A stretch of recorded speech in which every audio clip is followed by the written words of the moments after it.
This is lesson 3.3 continued. So everything we did the last 2 days on how to graph a parabola, and then today's stuff, today's going to be pretty short, is all going to be on the quiz tomorrow. We're on example 2, page 147. So it says a city's population in Ontario can be modeled by this function. What's important in the question also is it says that PT is the population. So we know that whatever this equation is going to equal is going to represent the amount of people. So this is our population. And it says population in thousands, and T is time in years. So make sure we know that this is in thousands. So for instance, if PT were to equal 5, what does that actually mean in terms of the city's population? Go ahead, Nino. 5,000, that's right. And T is time in years. So it's very important, guys, when they give you a word problem like this, that you remember something like that. Because you always have to put a concluding statement at the end of a word problem. So if you get 5 and you tell me the city's population is 5, that's not the right answer. I will not give you the marks for it. If you do all the work right, I'll give you all the part marks. So say it was out of 5, you'd probably end up with 4 out of 5. You missed that final one because you weren't able to understand what you were solving. No. That means nothing to me. Okay, it also says to note that T0 corresponds to the year 2000. Okay? So when T equals 0, this is a stipulation we got to remember. Not sure why I wrote T like that. That means we're in the year 2000. All going to be important for the next parts of the question they're going to ask us. So they've given us A, what is the population in 2000? B, what's the population in 2010?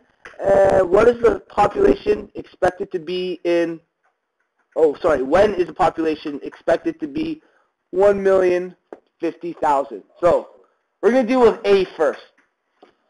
Question A asks us, in 2000, so the year 2000, what will PT equal? They want to know the population in the year 2000.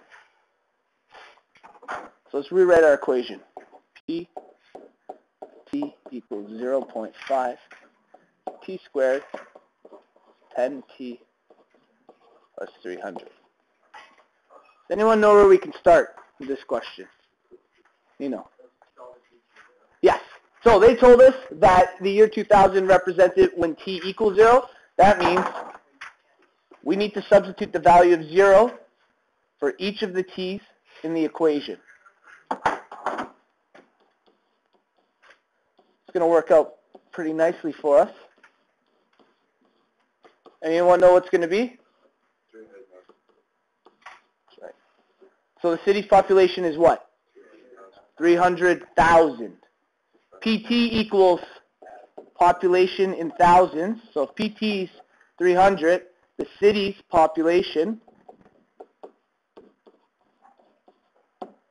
is 300,000 people, okay? Go a little more in depth in your final statement there. Therefore, city's population is 300,000 people. Should write this down. I'm going to say that again. So if we're looking for 2010's population, we knew that the year 2000 represented 0. So we need to find out what number is going to represent the year 2010. Well, we just got to find the difference between the two.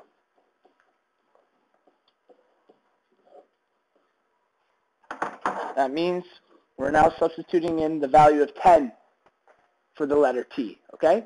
Think of T as time in years. 10 years have passed. So we plug in the number, the number T for the number 10 for the letter T.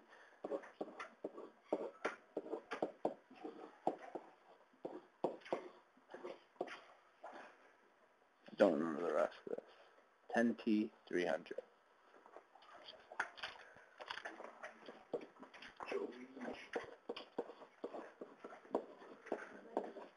Okay? From here, we just have to carry out bed math. Look at here, there are pair brackets, but there's nothing we can do, and then we just have the number 10. I can't simplify the brackets anymore. So I'm done with my brackets. Exponents. Is there any exponents in here? Yeah. Deal with that first. So I don't do the multiplication part of this first, which some of you may have done. Deal with the brackets first.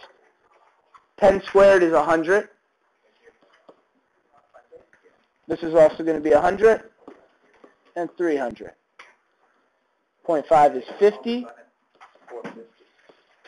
Oops.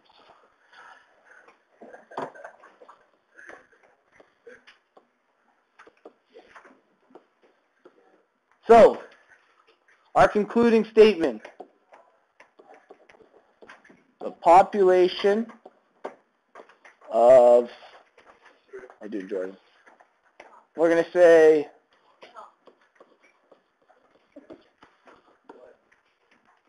in 2010